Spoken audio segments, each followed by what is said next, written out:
Yo guys, welcome back to my channel. ඉතින් අද මම කියන්න ආවේ මට සති 3ක් යනකම් vlogs දාන්න වෙන්නේ නැහැ. මොකද කිව්වොත් එකක් මගේ PC එකට ගලලා තියෙන එක හේතුවක්.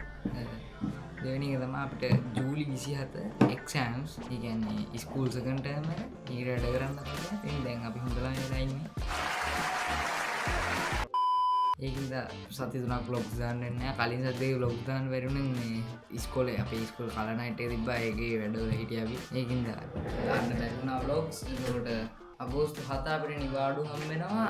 අගෝස්තු 7 නිවාඩු හම්බ වෙනවා කියන්නේ මාසයක් නිවාඩු හම්බ වෙනවා. මොකද ඒ ලෙවල් සිද්ධා. කොහොම හරි අපිට නිවාඩුව හම්බෙයි කියලා මම හිතනවා. හරි.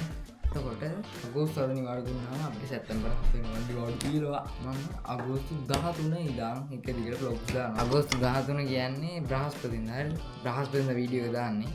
ආය 16 වැටෙනවා 23 වැටෙනවා 30 වැටෙනවා. එච්චරයි කියන්න තියෙන්නේ. එහෙනම් ඉතින් අපි 13 වෙනි vlog එකෙන් හම්බෙමු guys. Bye bye.